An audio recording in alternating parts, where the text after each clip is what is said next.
Друзья, вы прекрасно знаете, что периодически, время от времени, где-то с периодичностью в несколько месяцев у меня на канале появляются ролики, в которых я то ли беру собеседование, то ли с кем-то беседую, то ли беру интервью. Ну, имеется в виду с кем-то из тех, с кем я работаю на борту судна. Последний такой ролик был с кадетом Геннадием, с которым мы беседовали прямо тут на мостике. Он мне якобы сдавал экзамен. Ну, фактически, да. Он сдавал теорию того, что он знает по навигационному оборудованию, по мостику и так далее. А также у меня был до этого еще один ролик с третьим помощником, который мне рассказывал о том, как он принимает вахту, как сдает вахту, что он делает на навигационной вахте и так далее и тому подобное.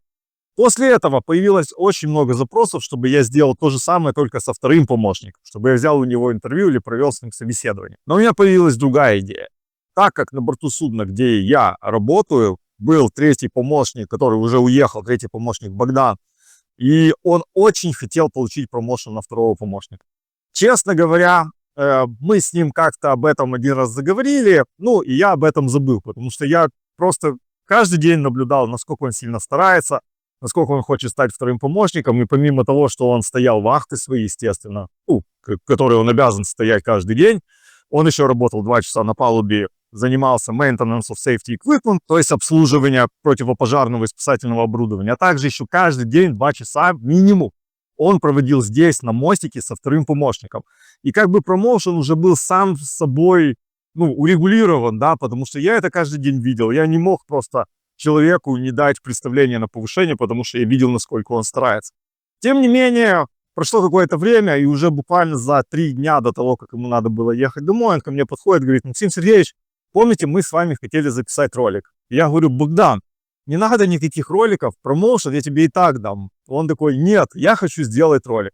И буквально в последний день, за 3 часа до того, как его забирали уже в аэропорт, мы записали тот ролик, который вы сейчас увидите. К сожалению, во время записи этого ролика один из моих вот этих микрофонов вышел из строя, и мне пришлось его потом переозвучивать. Тем не менее, вам придется с этим мириться или не мириться, уже смотрите сами. Но мне кажется, что звук я все-таки смог исправить.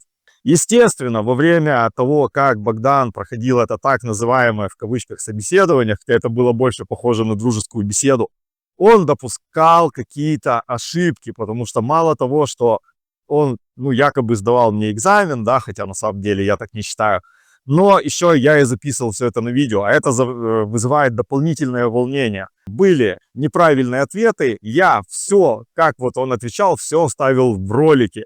Те из вас, кто в теме в морской, заметят эти неправильные ответы и напишите, пожалуйста, свои комментарии под этим роликом. А также напишите, сдал ли Богдан экзамен или нет.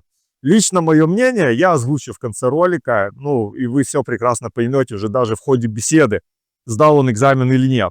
Если вам такой формат интересен, дайте, пожалуйста, мне об этом знать. Я попытаюсь еще, пока я нахожусь на борту судна, с кем-нибудь побеседовать. Вам же желаю приятного просмотра, усаживайтесь поудобней. Вы на канале MaxMaster, с вами капитан Максим. Это собеседование с, как я его называю, 23-м помощником, то есть это тот помощник, который еще не второй, но уже достаточно умный, чтобы перейти в должность и не быть третьим. Это собеседование с Богданом. Приятного просмотра, мы начинаем, полный вперед, поехали.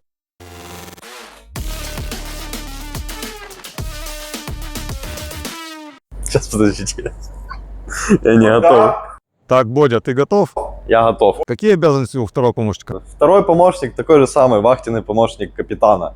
То есть на нем грузовая вахта, ходовая вахта, это понятно, но дополнительно у него есть свои обязанности. То есть это основное, это passage planning. То есть создание маршрута на ECDIS, прокладка маршрута, collection of information, подготовка плана перехода, тесты GMSSB оборудования, радиооборудования, GMDSS. Что такое GMDSS? GMDSS Global Maritime Distress and Safety System. Используется для аварийного контакта между судами, между судном берегом, берег судна, судно со всем, чем только можно, кому послать спутники, наземные станции, судовые станции, navigation, passage planning, тесты GMDSS, и госпиталь. То есть на борту старпом это medical officer, но он делегирует так же, как он и safety officer делегирует третьему, второму делегирует медицину.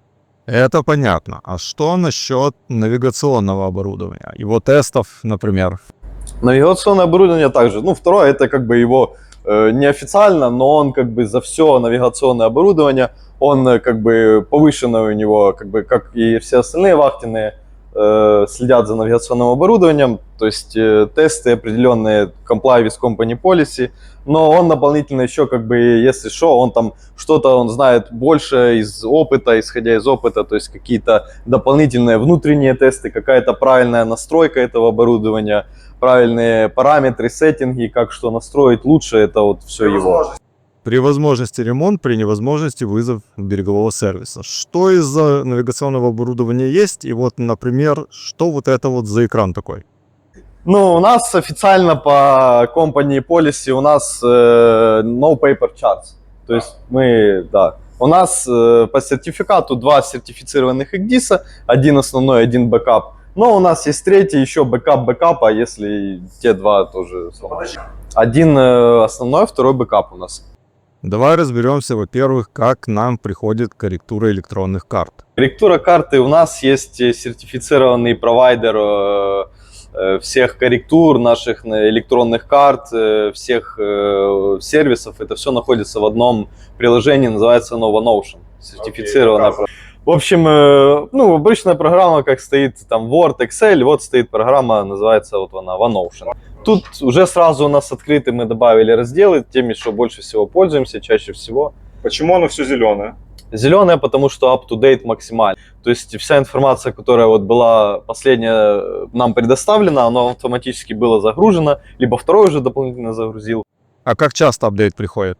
Ну, тут в зависимости от информации. То есть weekly апдейты на карты приходят раз в неделю по, ну вот мы загружаем по 5. А так, то есть, допустим, у нас здесь вот наварии есть. Наварии могут приходить хоть каждые 2 минуты, хоть каждые 2 секунды. Что такое навария?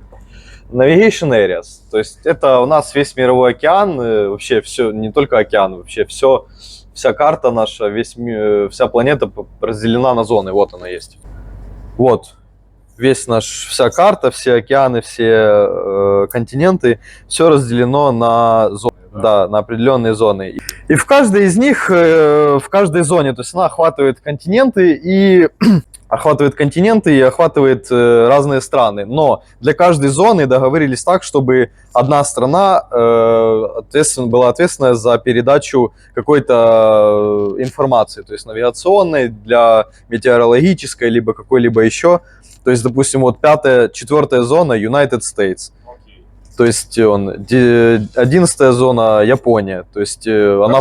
Хорошо, допустим, мы сейчас находимся в United States. Получаем ли мы информацию сейчас до Японии? Не, мы не будем получать, потому что мы находимся в зоне United States, в зоне покрытия станций. А если я нахожусь в United States, но выбрал станцию получения передачи Японии, буду ли я получать наварию? Но опять же, если мы находимся в United States, мы будем получать только с навигационных станций. Они там работают 300 или 400 миль от берега. Поехали дальше по OneOcean. Что такое Notices to Marine? Да, здесь тоже очень важная информация, то есть какие-то temporary и preliminary notices, то есть это тоже, ну, это корректура карты. TNP, да. Как часто может приходить эта информация? Они могут приходить, тоже они приходят, получается, раз в неделю, наносятся вместе со слоем IO. IO – это Admiralty Information Overlay. Они дополнительно могут быть уже внесены в корректуру карты, то есть приходит апдейт карты, оно может стать вместе с апдейтом этой карты, а может оно отдельно стать как слой IO, ну вот эти TNP, Temporary Preliminary, оно может отдельно стать в слой IO, потому что раз в неделю мы тоже и IO загружаем. Как понять, что пришла корректура и как откорректировать карту? Вот, основная вот здесь вот вкладочка ENC Fixed Price and Paste, вот эта вот вкладка. Открываем. Почему карты зеленые? Зеленые карты – это наши карты, которые мы имеем у нас в аутфите. Есть каталог карт, вот здесь вот их 24 599 карт в каталоге, это вообще вот в мировом каталоге. Раньше они были в каталогах бумаг. 25 тысяч карт. Из них всех, ну, нам не нужно 25 тысяч. Нам нужно только те карты, по которым мы ездим по нашим рутам. Из них мы выбираем только те, то есть выбираем зеленым те, которые нам надо. Тут вообще есть функция выбрать фильтр by route, загружаем route, и оно автоматически налаживает нам карты, которые нам нужны. Как откорректировать? Двумя нажатиями на кнопку. Давай, пока. Заходим в Activity Log, нажимаем Rebuild Latest Exchange Set. Окей. Нажимаем эту кнопку, вводим пароль, у нас происходит ребилд последнего Exchange Set, то есть обновляется, полностью мы получаем новые I.O., новые апдейты, все получаем новое, у нас становится вот здесь вот, это все становится по неделям года. То есть сейчас у нас 48-я неделя, вот. Да, 48-я вижу. Получаем вот здесь вот у нас получаем вот за последнюю неделю, получаем вот exported, imported, все у нас есть, составляется сет. То есть и в сете у нас сразу и апдейт, и I.O., и все вместе. Это все мы получаем. Вот у нас 1240 карт, которые мы используем на все наши руты сейчас. Можем даже посмотреть на XDC, там будет то же самое. Да, и нажимаем Export Latest Exchange Set. Берем флешку. Вот есть специальная флешечка у нас. То есть получается, что EGDIS компьютер не соединен с этим компьютером напрямую с интернетом, правильно? Да, не соединены. Есть XDIS, которые соединены, но у нас, кстати, тоже там есть функция, чтобы получать с интернета, но не подключено. Я думаю, это из-за Cyber Security. Да, это из-за Cyber Security. То есть берем флешку и копируем что? Берем флешку, форматируем ее, чтобы на ней все было хорошо. Форматируем максимально, чтобы на ней, она используется только для переноса вот этих апдейтов с компьютера на XDIS. Больше ни для чего. Допустим, у тебя уже на этой флешке файлы, как перенести эту корректуру и установить на EGDIS. Идем к XDIS. Cyber Security Plug открыли, вставляем флешечку. Все, заходим в настройки. Заходим в настройки Charts, Chart Tools, справа. Нажимаем Import, формат, S57, S63. То есть импорт тех карт, которые будут читаться в этом формате. Запускаем Launch Chart Handler. Нажимаем и ОК. Вот. Это наш каталог карт, то, что у нас есть, вот инвентарь. По инвентаре можно вот сюда, в репорт зайти. 421 карта, одна unknown, потому что это I.O. I.O. считается тоже как карта, целая карта. Как корректировать? То есть мы загружаем сначала пермиты, потом I.O. апдейты. Что такое пермиты? Пермиты — это лицензия карты. То есть вы, даже если вы скачали, где-то нашли какую-то карту, где-то ее пытаетесь установить на свой XDIS, она у вас не станет, потому что у вас должен быть пермит на эту карту. Пермит — это просто разрешение, это ключ к карте. То есть его, опять же, выдает этот наш поставщик карт. Официально они заточены конкретно под наши карты, под наш XDIS, под нашу лицензию. Для этого XDIS сначала пермиты ставим, потом I.O., потом апдейты. Такой порядок. Заходим в Settings. Здесь нажимаем Scan Local Path. Здесь Browse. Оно открывает, менюшку такую же. Давай не будем углубляться, я понял, что ты поэтому все знаешь. Давай про навигационное оборудование поговорим. Что у нас по GPS-ам? GPS, у нас даже GPS нету, у нас DGPS. А что за DGPS? Что это такое? DGPS Differential, потому что дополнительно стоят на берегу станции, которые корректируют. У нас GPS идет сигнал со спутников на орбите. Дополнительно DGPS, оно делает более качественный, более точный сигнал и корректирует нашу позицию с помощью береговых станций. То есть береговые тоже есть. Хорошо, сколько у нас DGPS? У нас две DGPS-ки, одна вот эта и вторая вот там вот за... Давай по радарам. Какие радары и их количество на борту? У нас два радара. На мосту и один на баке. На баке у нас дополнительно X-band. У нас здесь и X, и S-бенды, на баке дополнительно X-band. Допустим, вышел из строя X-band радар. Судну можно без него работать?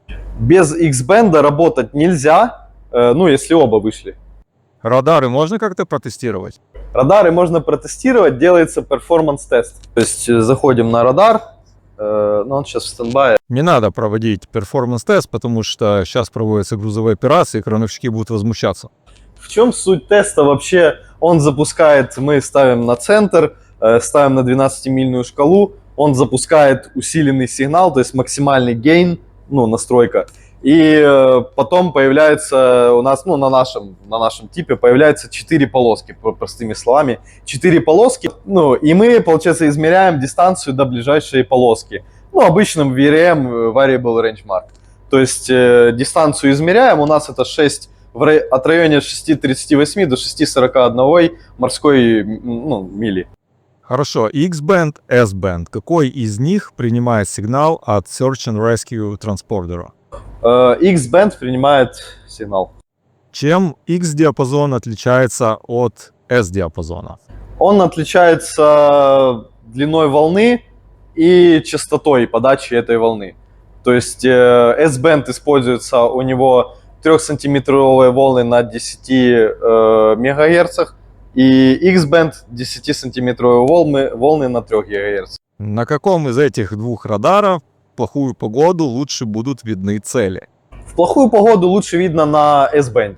S-band он дальше стреляет, в плохую погоду он лучше ловит, но в хорошую погоду он немножко хуже, потому что он больше заточен на то, чтобы на дальние дистанции. Нужно ли в радарах менять магнетрон или всю жизнь работаем?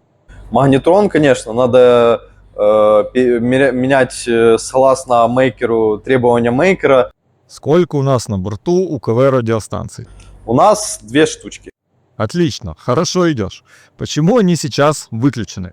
Они выключены, потому что, во-первых, у нас в порту закрыта радиовахта, то есть мы в порту заняты грузовыми операциями, мы не сможем, если нас что-то вообще для чего нужно, то есть для связи с судном или, в общем, получить сигнал, да. То есть мы не сможем ответить, быстро выйти или кому-то что-то помочь, в порту радиовахта закрыта. Нужно ли где-то сделать соответствующую запись? Делается соответствующая запись, ведется GMDSS журнал. Не верю, что вы делаете записи. Идем, показывай мне, что за журнал такой интересный.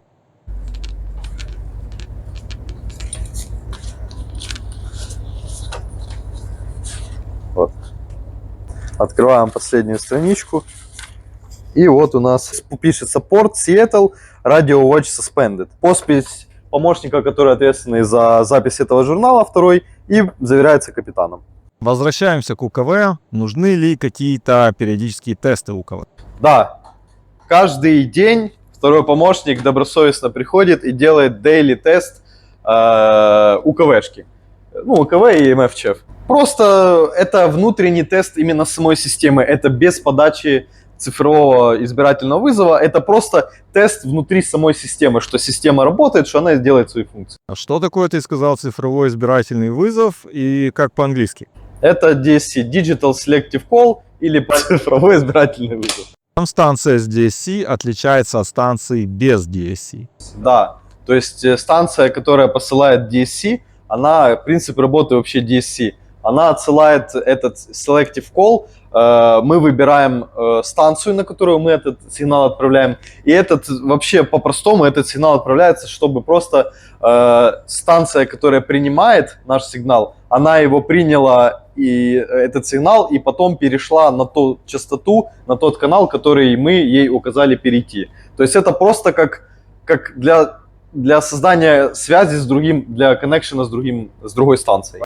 После тестирования УКВ радиостанции делается ли где-то соответствующая запись? Обязательно. Weekly, daily, ежедневная, еженедельная, weekly и monthly, ежемесячные тесты делаются согласно требованиям GMDSS журнала, там все есть записано.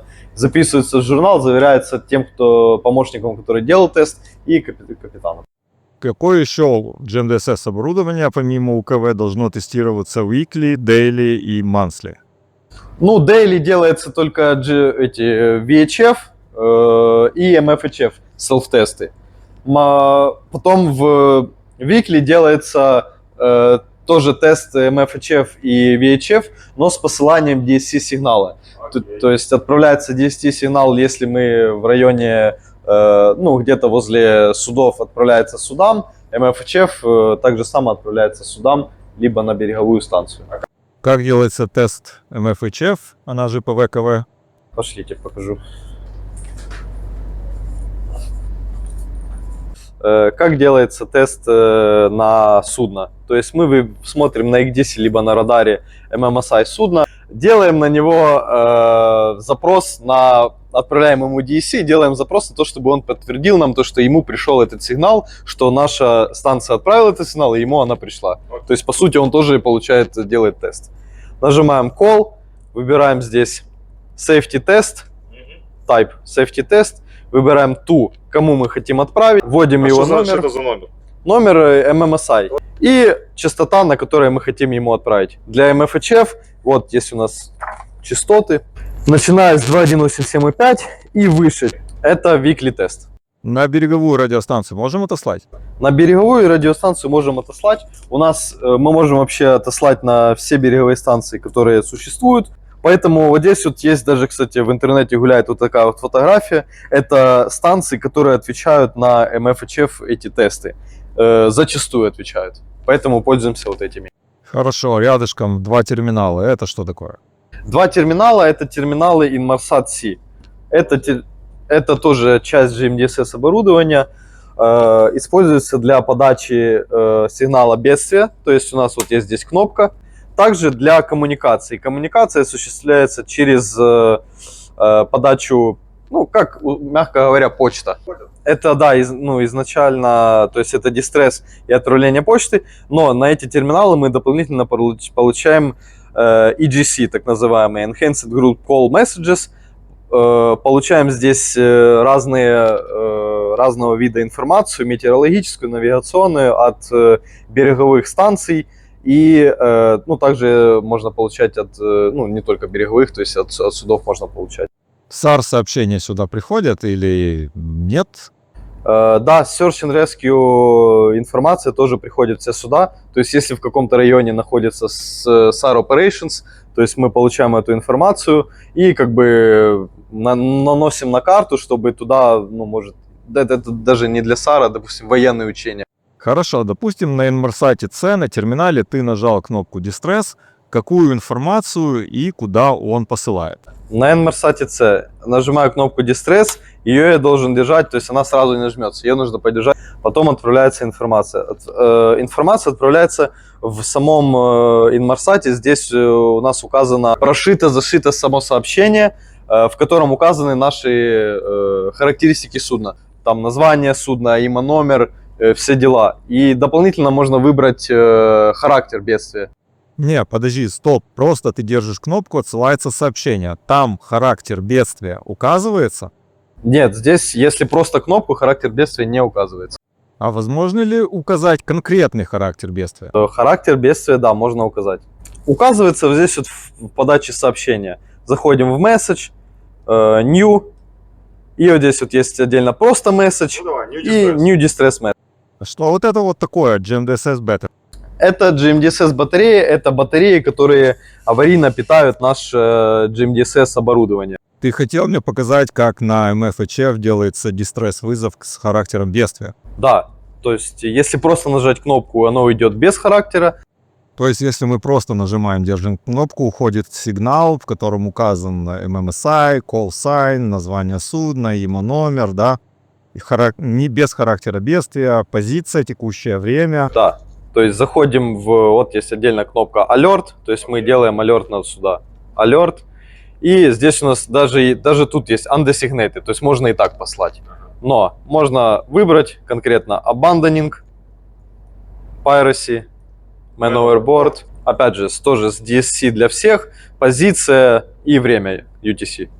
Окей, смотри, при планировании маршрута, при планировании passage-плана, что важное нужно учитывать при подходах к портам? Самое важное — это глубины. А самое важное — это глубины. Ну хорошо, они могут быть разные, они могут быть 20 метров, 15, 10 метров, то есть разные глубины. От чего зависит важность, так скажем, этих глубин? Важность глубин зависит от нашей осадки судна, от размеров судна. И... Ну хорошо, глубины, согласен, это очень важно. Но помимо глубин нужно еще учитывать кучу факторов, да, так как текущая стабилити судна, то есть куда оно будет поворачивать, как оно будет поворачивать, какая ширина канала, какие навигационные опасности существуют, GM судна, насколько оно загружено. А также есть такие характеристики, как, например, там полюс поворота, например, да? Знаешь, что такое полюс поворота? Вот, например, судно движется вперед. Где находится в этот момент полюс поворота? Если движется вперед, оно находится больше в передней части судна, А если судно перемещается назад, в корму, то оно больше в задней части. а маневренные характеристики где-то на мостике отображены? Обязательно. Это тоже требование СОЛОС. Маневренные характеристики всегда должен быть пост. Называется вот он Wheelhouse постер. То есть здесь вот все маневренные характеристики. Диаметр циркуляции, то есть время, за которое нам требуется, чтобы остановить судно в зависимости от нашей скорости, дальность видимости, загруженности, то есть Уточни по дальность видимости. дальность видимости, я имею в виду, что у нас должна быть определенная видимость перед судном. Ну, Богдан, у этой характеристики есть конкретное название. IMO Visibility Line. То есть этот Wheelhouse постер все штурмана должны изучить. А по факту, скажи мне, кто-то это делает? Вообще, по-хорошему, да. То есть у нас даже, допустим, есть у вас в standing ордерах написано мастер call, когда звонить мастеру при расхождении, emergency limit to call master. То есть там написано 3 максимальных диаметров циркуляции. То есть у нас максимальный диаметр вот здесь вот 6, 8 и 35 этих кабельтова. Если меньше этой дистанции, тоже уже зовем. Так, из GMDSS оборудования мы чего-то не коснулись. Тоже очень важное, которое тестируется и которое при, не дай бог, необходимости берется в шлюпку. Да, есть у нас такое оборудование. У нас их 2 даже 3. 2 одинаковых, один другой. Называется Search and Rescue Transponder. Это маячок радиолокационный. Он при активации дает сигналы, которые мы говорили раньше, дает сигнал на X-band. То есть, когда мы активируем, он посылает сигнал на близходящие суда, и уже на X-бенде у тех судов, которые ходят и следят за навигационной обстановкой, на радаре появляется сигнал этого сарта. Он сигнал в виде точечек. Есть еще аварийный Emergency Position Indication Radio Buoy. Это аварийный позиционный маяк. Есть еще кое-что, что берется с собой в шлюпку. Есть оборудование, вот оно находится. Стандарт 3 штуки аварийных GMDSS раций. То есть периодически меняется, то есть здесь одна уже батарея вставлена, вторая запасная. Тоже тестируется, это monthly тест уже идет. То есть включаются батареи, и по правилам все, кроме 16 канала, должны быть protection. Какой-то один выбрать, то есть тут 15. Покажи мне, где написано, что на 16 канале запрещено тестировать. Вот, GMDSS Radio Logbook. Вот у нас тут в начале есть инструкции. Как заполняется, как ведется, да? Да. И вот monthly test. Вот. дальше. Each Royal Craft 2-way VHF equipment shall be tested at least once a month at frequency other than 16. А этого, кстати, многие не знают. Какой инструмент на судне собирает постоянно все данные, сохраняет на случай расследования? Это наш Voyage Data Recorder. Вот он находится здесь. Тоже черного ящик своего рода. То есть он постоянно записывает, он берет информацию с навигационного оборудования. Также с навигационного, также у нас на мосту установлены микрофоны. Кроме микрофонов и навигационного оборудования, он еще берет информацию с АМС, да? Что такое АМС? AMS Alarm Monitoring System. АМС на мосту где-то есть? Да, вон там. Компьютер с экраном, который мы можем мониторить основные критические системы, которые есть на судне. И вообще это Alarm Monitoring System. То есть, когда система выходит из строя, появляется какой-то аларм, мы получаем уведомление и, соответственно, реагируем. Богдан, при подготовке мостика к переходу, что входит в обязанности второго помощника, что конкретно он должен сделать? Загружает план перехода, route, на наши электронные карты. Заходим на нашем ECDIS, заходим вот здесь в монитор route, удаляем clear route. Дальше нажимаем Load Route и выбираем тот, который у нас следующий на переход с Сиэтла на Тайвань. Обязательно нужно проверить root. Заходим вот сюда вот в Editor Table. У нас нету именно как проверки этого рута на алармы, но в Editor Table оно нам выдает здесь алармы, если какие-то проблемы там. Допустим, на пути какая-то нефтяная вышка. Он покажет это? Да, оно будет показывать, что какой-то abstraction. Смотри, Богдан, мы идем по руту. Впереди мель. Она 20 метров. Наша текущая осадка 10 метров. От чего зависит? Выдаст ли система электронных карт предупреждающее сообщение о том, что впереди мель? Да, это зависит от нашей осадки, которую мы вбиваем, от нашей характеристики судна. От осадки у нас пляшут все наши параметры. Параметры, которые используются для настройки, безопасной настройки электронных карт, это вот у нас написано Deep Contour, Safety Вот это Contour, я и хотел услышать. Safety Depth, Shallow Contour, Safety Height. Как мы учитываем UKC? Есть наша компанейская формула, по которой делается расчет. И дополнительно на каждый Safety Contour, на Safety Depth также само это все учитывается. То есть самый главный параметр это Safety Contour, который определяет наши глубины безопасные для навигации и небезопасные. То есть UKC в зависимости от наших, где мы находимся, в порту, в Coastal Waters и в Fireway, в зависимости от этих трех позиций судна, в зависимости от дальности от берега, мы учитываем разные UKC. Допустим, вот на Coastal у нас минимум 20% от осадки. В канале 15%. В акватории порта 10% от осадки. 0,6 либо требования порта.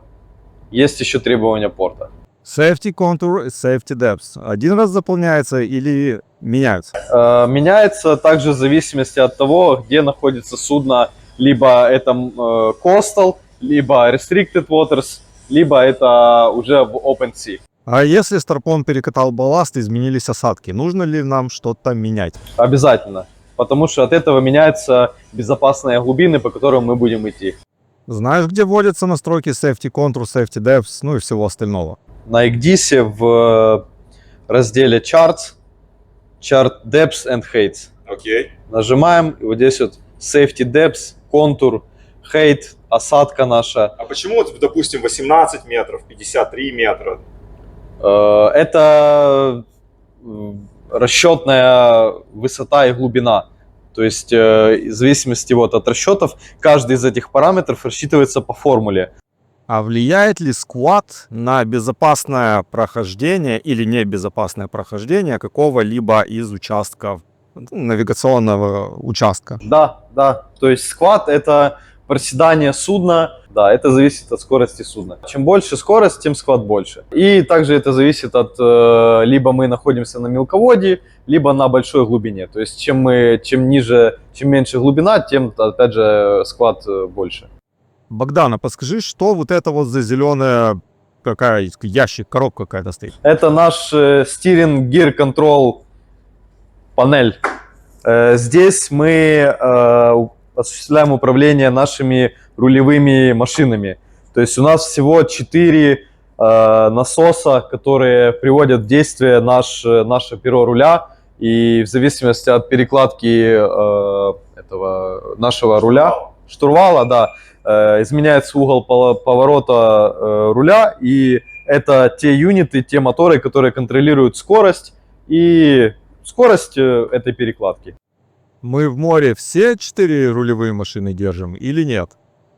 Если мы в открытом океане и нам не требуется быстрая перекладка, мы просто идем прямо, используются 2 рулевые машины. По четным дням у нас 1 и 3, по нечетным 2 и 4. Здесь их 2, потому что это на high speed и на low speed, в зависимости, на low speed у нас используется только когда от аварийного питания.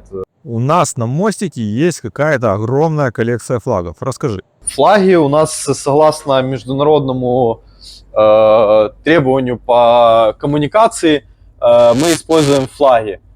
Есть флаги, то есть стран захода, то есть в зависимости от того, страну, в порт чьей страны мы заходим, мы вывешиваем ее флаг. Да, вот они, вот здесь. И это флаги, то есть для коммуникации. То есть каждый флаг имеет свое значение, комбинация флагов имеет свое значение. То есть самые, их много, на каждую букву алфавита дополнительно цифровые, то есть 1, 2, 3, 4, 5 и дальше. Но основные, которые используются, их штук 5-6 там немного. То есть международный свод сигналов регламентирует использование этих флагов. Допустим, у тебя спущен водолаз за бортом. Какой флаг мы вывешиваем? Да, вывешиваем флаг Альфа. Имеем на борту опасный груз или проводим букировку. Да, это Браво флаг. А если у нас на борту присутствует лоцман? Товарищ лоцман у нас хочет флаг Хотел. Где, на какой рей вывешивается национальный флаг? Национальный флаг по требованию вывешивается на правый рей, правый борт, максимально удаленный от центра судна, то есть максимально направо. А сигнальные флаги где вывешиваются? С левого борта так же само. Там без разницы, то есть там главное, чтобы они были с левого борта. Да, важно, чтобы были максимально подняты. Я и рассказывал. Есть на мостике еще один очень важный элемент. Такая система, которая предупредит капитана, если человек на мостике уснет, например, или ему вдруг неожиданно станет плохо. Как эта система называется?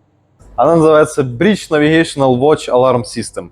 Вот ее главная панелька. То есть тут капитан выставляет, насколько, когда эта программа будет срабатывать. То есть у нас тут 3, 12 минут и 1,5 минуты. Хорошо, я, допустим, выставил на 12 минут. Что ты должен делать периодически? То есть 12 минут проходит с момента, как капитан включил эту систему. И через 12 минут у нас есть вот здесь вот кнопки. Их на мосту 1, 2, 3, 4, 5 штук. Через 12 минут они начинают просто гореть, светиться желтым цветом. После, как кажется, в нашей системе оно секунд 30 секунд оно светится, после этого дает звуковой сигнал. Звуковой сигнал еще минуты 3 он дает. Если за это все время, пока оно светится и пока идет звуковой сигнал, мне плохо здесь, не дай бог, я здесь не в сознании, этот сигнал срабатывает в каюте у капитана. Если в течение, я не помню сколько там, да, если уже капитан не подтверждает, то эта система дает сигнал на все общесудовую систему, то есть выходит General Alarm. И тогда уже весь экипаж понимает, что что-то произошло серьезное, и кто-то и поднимется на мост и увидит, что я без сознания, либо вахтенный помощник без сознания, и уже потом найдут капитан. В течение 12 интервалов 12 минут мы должны хотя бы один раз подойти и нажать вот так вот, видите? Можно чаще, но главное не реже. Хорошо, Богдан, верю, что ты мостик знаешь. Я видел, как ты работаешь постоянно со вторым помощником, сколько ты с ним времени проводишь. То, что ты умеешь делать пассаж-планы, это у меня не вызывает сомнения, потому что мы, когда меняли линию, я видел, как ты со вторым их делал, как ты делал корректуру и так далее и тому подобное. Поэтому по мостику у меня к тебе вопроса вообще не имеется. Сейчас, чтобы уже закрепить твой промоушен на 100%, мы спустимся в госпиталь и посмотрим, что ты знаешь там. Потому что часть обязанностей второго помощника также включает работу с медикаментами, их инвентаризацию, периодическую учет и так далее. Поэтому в госпиталь мы сейчас с тобой пойдем. На мостике мы закончили, но мы еще сюда вернемся, чтобы записать финалочку. Пошли в госпиталь. Рассказывай, Богдан, где мы сейчас находимся? Мы находимся в судовом госпитале. Где находятся лекарства? Лекарства, вот у нас целый локер, даже несколько, все наше богатство. Это все лекарства или еще где-то есть? Есть еще у нас специальные лекарства, это, считается уже тяжелые, это считается наркотики. Лекарства, которые считаются частично наркотиками, правильно? Да, то есть они находятся в каюте капитана. А здесь какие лекарства? Здесь для общего пользования, то есть в основном первая помощь, проведение тестов каких-то, в основном это вот пластыри, маски, то есть такое. Алкоскан, очень неприятная вещь. Мы должны соблюдать company policy касательно алкоголя. В любой момент капитану могут позвонить, сказать, что компания хочет протестировать экипаж. Капитан по видеосвязи обязательно берет этот прибор. И обычный тест дыхания. Как часто второй помощник делает апдейт инвентаря листа вот этого всего добра? Каждый месяц у нас есть работа в нашем таче, в ПМС, каждый месяц делает инвентаризацию. И если в процессе инвентаризации ты увидел, что срок годности заканчивается, какие будут твои действия в этом случае? Да, ну, уведомляем стропома капитана, и дальше уже в порту договариваемся с агентом, чтобы сдать эти лекарства под определенной категорией. В море ничего не выбрасывается.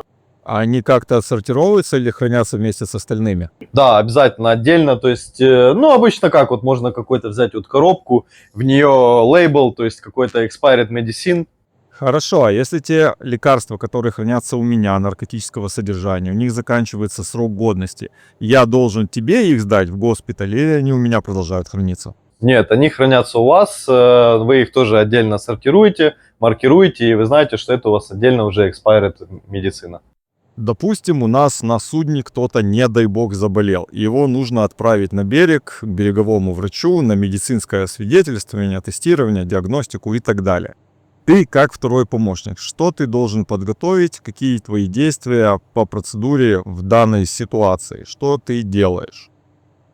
Ну, для начала нам нужно, то есть, если моряк приходит с какой-то проблемой, и видно, что первая помощь ему как бы не помогает, мы можем проконсультироваться с нашим, точнее, мы должны проконсультироваться с нашим доктором. Мы при подписании контракта подписываем договор о том, что нам помощь предоставляет доктор, который находится у нас в Италии. Он делает консультацию, потому что он врач, мы здесь только за госпиталь ответственные. Вот у нас есть СИРМ называется. Cervezi Premium High Quality Maritime Service. Хорошо, давай пока без врача, что ты делаешь на борту? Для начала первичный осмотр, first aid, то есть чем мы можем помочь ему. Если ему лучше не становится, либо мы видим, что first aid недостаточно, мы консультируемся с этим доктором, с береговым доктором нашим. То есть мы делаем запрос, у нас есть форма, сайт, заходим туда, составляем форму, пишем симптомы, моряк все нам рассказывает, мы отсылаем доктору, получаем ответ от доктора, доктор нам говорит, ему все понятно, советует нам, мы даем ему, допустим, инвентарь нашего госпиталя, он говорит, вы можете использовать то-то, то-то.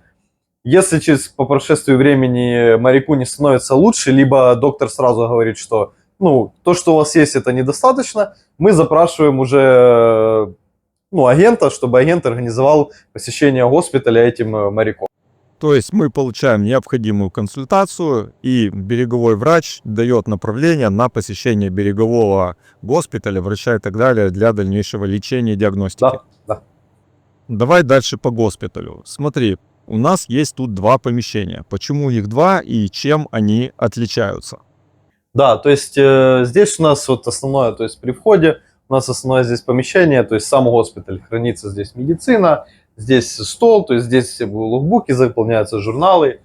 Исходя из твоих слов, я делаю вывод, что это помещение для первичного осмотра, для оказания первой медицинской помощи и для регистрации нашего пациента, правильно? А что за второе? Там уже, вот оно даже подписано, sick room, то есть там уже больной с его, у него какая-то, допустим, может быть инфекция, заразился чем-то. Это как карантинная комната отдельно.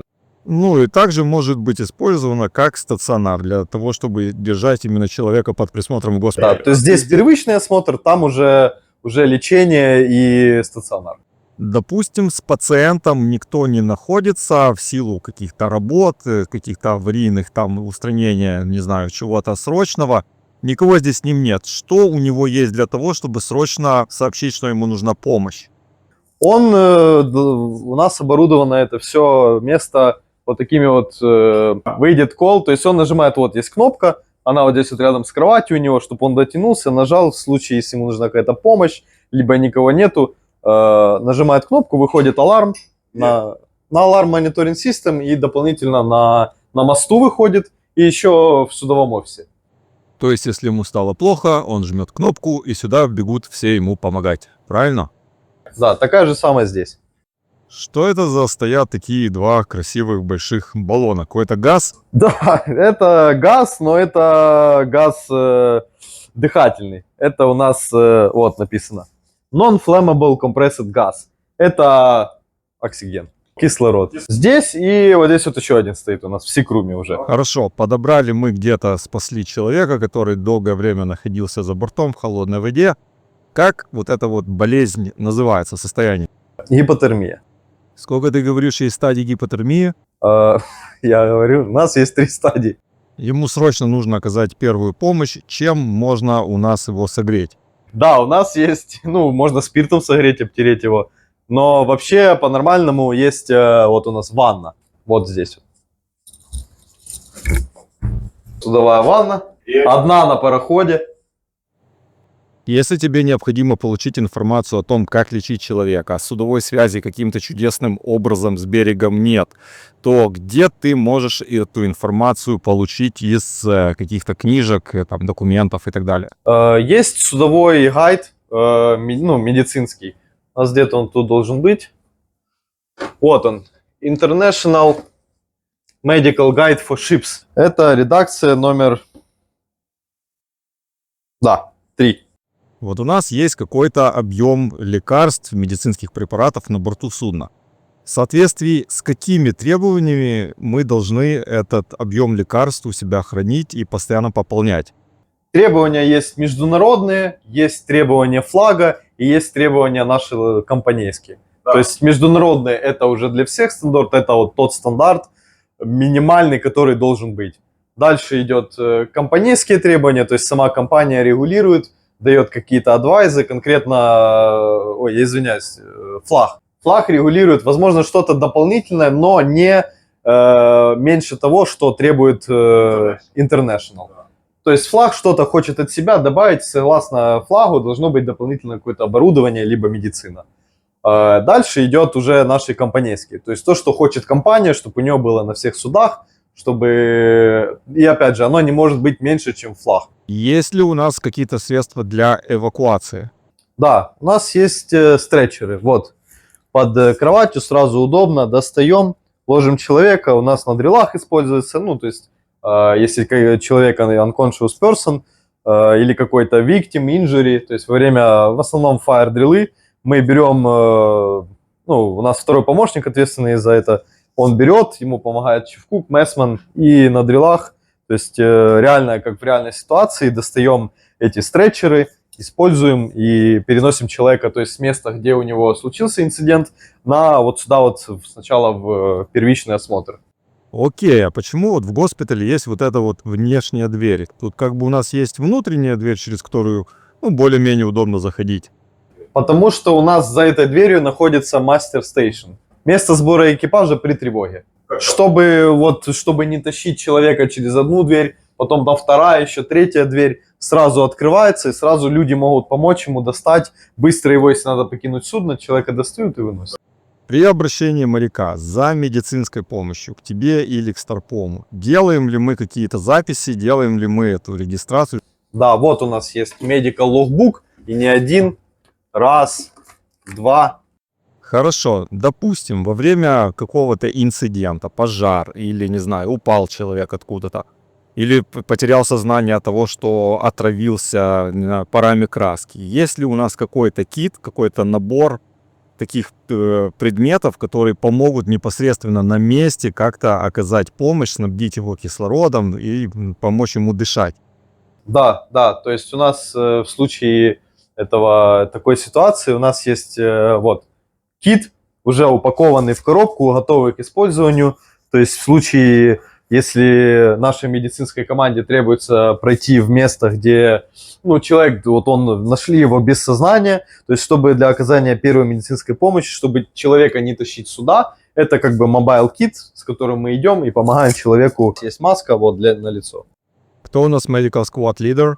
Medical Squad Leader второй помощник. Хорошо, Богдан, отлично. Мы закончили в госпитале, возвращаемся на мостик для подведения итогов. Да, Богдан, мы с тобой заканчиваем там, откуда мы начинали. Мы сейчас опять с тобой на мостике. Честно говоря, я на 99,9% был уверен в успехе этого нашего с тобой, назовем это так, собеседования, да. На самом деле оно тебе не надо было, потому что я видел, как ты стараешься, насколько ты стремишься повыситься в должности, насколько ты стремишься стать вторым помощником. Ты очень много времени проводил со вторым, помимо того, что ты выполнял свою работу. Старпом тоже доволен твоей работой, выполнениями, то, как ты выполняешь свои обязанности. Конечно, промоушен тут будет 100%. Давай 5. Единственное, что мне жалко, что если тебя промоутируют до второго, то потеряем такого хорошего третьего помощника. Но тем не менее, всем надо расти в должности. Я тебе желаю всего самого наилучшего и надеюсь тебя встретить на борту судна, где я опять буду работать капитаном, а ты уже будешь не третьим, а уже будешь вторым помощником. Всех благ!